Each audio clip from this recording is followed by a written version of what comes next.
Friends, cute kitchen വേൾഡിലേക്ക് എല്ലാവർക്കും സ്വാഗതം. ഇന്ന് ഞാൻ ടൊമാറ്റോ കൊണ്ടൊരു നല്ല വിഭവം ഉണ്ടാക്കാൻ പോവുകയാണ്. അതിന് വേണ്ടത് എന്തൊക്കെയാണെന്ന് നമുക്ക് നോക്കാം. ഞാനൊരു 7-8 ടൊമാറ്റോസ് വെച്ചിട്ടുണ്ട്. ഇതിപ്പോൾ 9 ചെറുതും വലുതൊക്കെയാണ്.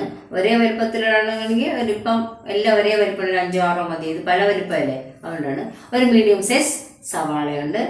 അതുപോലെ തന്നെ ചെറുതും വലുതുമായിട്ട് 4 വെളുത്തുള്ളി വെച്ചിട്ടുണ്ട്. പിന്നെ ഒരു 4 പച്ചമുളക് വെച്ചിട്ടുണ്ട്. ഒരു ചെറിയ കഷ്ണം ഇഞ്ചിയുണ്ട്. കുറച്ച് മുളക് പൊടി, പിന്നെ ഉപ്പ്, മഞ്ഞൾപ്പൊടി, കായംപൊടി, ഇത്രയുണ്ട്. നമുക്ക് എന്താ നോക്കാം അല്ലേ.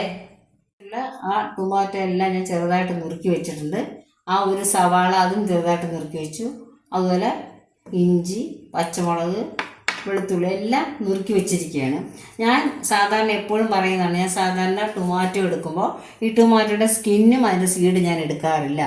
കാരണം ഇവിടെ സ്റ്റോണിൻ്റെ അസുഖമൊക്കെ ഉള്ളപ്പോൾ ഉണ്ടായിരുന്നു, അതുകൊണ്ട് എടുക്കരുതെന്ന് പറഞ്ഞാൽ ഞാൻ എടുക്കാറില്ല. അത് പിന്നെ ഞാൻ അങ്ങനെ തന്നെ ഇപ്പോൾ എടുക്കാറുള്ളൂ. പക്ഷെ അല്ലാത്തവർക്ക് എടുത്തു കഴിഞ്ഞാൽ ക്വാണ്ടിറ്റി കുറച്ച് കൂടുതൽ കിട്ടും. നമ്മൾ സാധാരണ എല്ലാവരും ഉണ്ടാക്കില്ല, അതുപോലെ ഉണ്ടാക്കാം. ഞാൻ ഇതിങ്ങനെ എടുത്തുന്നേ ഉള്ളൂ. എല്ലാവരും അങ്ങനെ ചെയ്യണമെന്നൊരു നിർബന്ധമില്ല.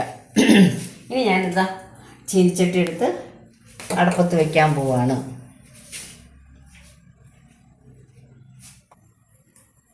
ചീനിച്ചട്ടി അടുപ്പത്ത് വെച്ചിരിക്കുകയാണ്. ഫ്ലെയിം ഓണാക്കി വെച്ചിട്ടുണ്ട്. ഇനി ഇതിലേക്ക് ഞാൻ ഈ കുറച്ച് നല്ല എണ്ണയാണ് ഒഴിക്കുന്നത്.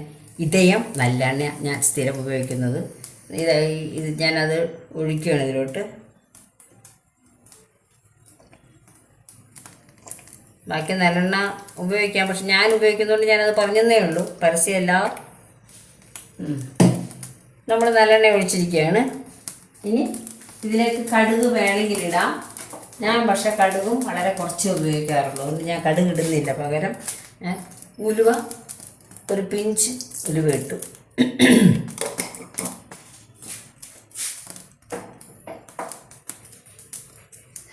ഇനി ഇതൊന്ന് ചെറുതായിട്ട് പൊട്ടണം.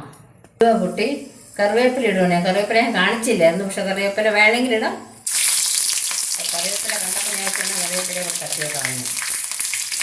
കറിവേപ്പില നല്ലതാണല്ലോ എല്ലാത്തിനും.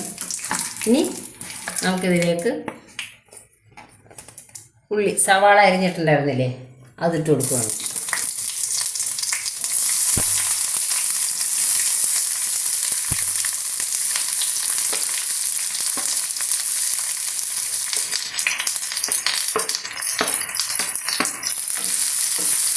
സവാള ഒന്ന് നന്നായിട്ട് വാടി വരണം.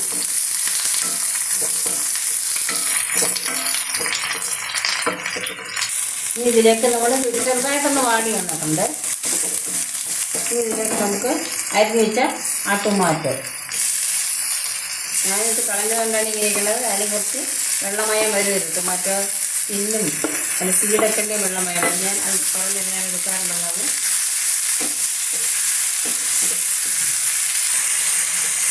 ഇനി നമ്മൾ കൊത്തി അരിഞ്ഞ് വെച്ചിരുന്ന ഇഞ്ചിയും പച്ചമുളക്, വെളുത്തുള്ളി ഇതെല്ലാം ഇതിലോട്ടിട്ടു.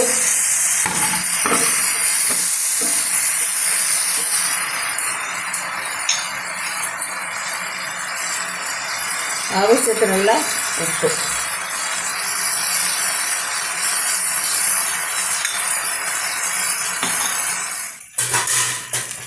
ഇത് നന്നായിട്ട്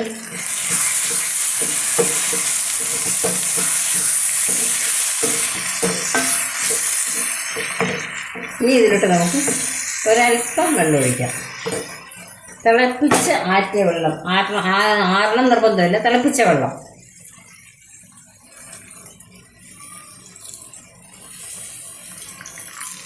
അതിൻ്റെ മുകളിൽ നിൽക്കുന്ന രീതിയിലാണ് ഞാൻ പൊളിച്ചിരിക്കുന്നത്. കണ്ടോ? നമുക്കിതിന് ഒന്നുകൂടെ അടച്ചു വയ്ക്കാം. ഇതൊന്ന് ചെറുതായിട്ട് ചൂടാറി തുടങ്ങിയിട്ടുണ്ട്. ഇതിലേക്ക് ഞാനൊരു 2 ടീസ്പൂണോളം നാരങ്ങാ നീരാണ് ഒഴിക്കുന്നത്. വിനീഗറും വേണമെങ്കിൽ ഒഴിക്കാം, ഇതൊന്നും ഒഴിച്ചില്ലെങ്കിലും കുഴപ്പമില്ല. 2 ടീസ്പൂൺ ഒഴിച്ചു. ഇനി നമുക്കിതൊന്ന് നോക്കാം എങ്ങനെയുണ്ടെന്ന്.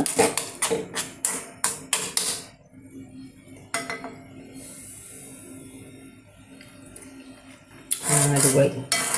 ആഹാ, നല്ല ടേസ്റ്റ്. ഇതാണ് ടൊമാറ്റോ പിക്കിൾ. ഉപ്പും എരിവും ഒക്കെ നിങ്ങളുടെ ആവശ്യത്തിനനുസരിച്ച് കൂട്ടുകയോ കുറയ്ക്കരുത്. കുറച്ച് കഴിഞ്ഞാൽ ടേസ്റ്റ് പോയി. കൂട്ടാം കുറച്ച്. പിന്നെ അതുപോലെ തന്നെ കായംപൊടി ഇടണം. പിന്നെ എണ്ണ, നന്നായിട്ട് എണ്ണ ഒഴിക്കണം. കണ്ടോ, എണ്ണയ്ക്കകത്താണ് ഇത് വേവണമല്ലോ. പിന്നെ നമുക്ക് വെള്ളം പോരെങ്കിൽ കുറച്ച് വെള്ളം ഒഴിക്കാം. ഇത്രയേ ഉള്ളൂ, ഇതിൻ്റെ പണി തീർന്നു. ഇത് സൂക്ഷിച്ച് വയ്ക്കാം നമുക്ക്. ഇത് 2-3 ദിവസമൊക്കെ വയ്ക്കാനേ പറ്റുള്ളൂ. ഫ്രിഡ്ജിൽ ചിലപ്പം കുറച്ച് ദിവസം ഇരിക്കുമായിരിക്കും. എന്തായാലും 2-3 ദിവസത്തിനുള്ളിലൊന്നും ഇത് നിൽക്കുമെന്ന് എനിക്ക് തോന്നുന്നില്ല. അത്യാവശ്യത്തിനൊക്കെ എടുക്കാം നമുക്ക്. ഇത് എല്ലാത്തിൻ്റെ കൂടെയും കഴിക്കാം. പിന്നെ ഇഡ്ഡലിക്ക് കഴിക്കാം, ദോശയ്ക്ക് കഴിക്കാം, ചോറിന് കഴിക്കാം, ചപ്പാത്തിക്ക് കഴിക്കാം, എല്ലാത്തിനും കഴിക്കാം.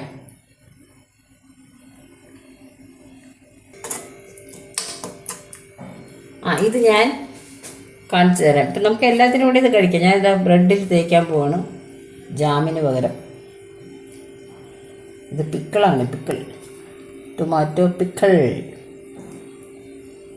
കുറച്ച് തേച്ചാൽ മതി. എരിവൊക്കെ ഉള്ളതുകൊണ്ട് അധികം തേക്കണം എന്നില്ല. ഇത് ഒരെണ്ണം കൂടെ വയ്ക്കാം, പകരം ഇങ്ങനെ മടക്കിയാലും മതി. എന്നിട്ട് തിന്നാം, നല്ല സ്വാദ. അടിപൊളി. ഇത് നല്ല ടേസ്റ്റ് ഉണ്ട്. എല്ലാവരും ട്രൈ ചെയ്യണം. ഇത്ര നേരം കണ്ടതിന് എല്ലാവർക്കും നന്ദി, നമസ്കാരം.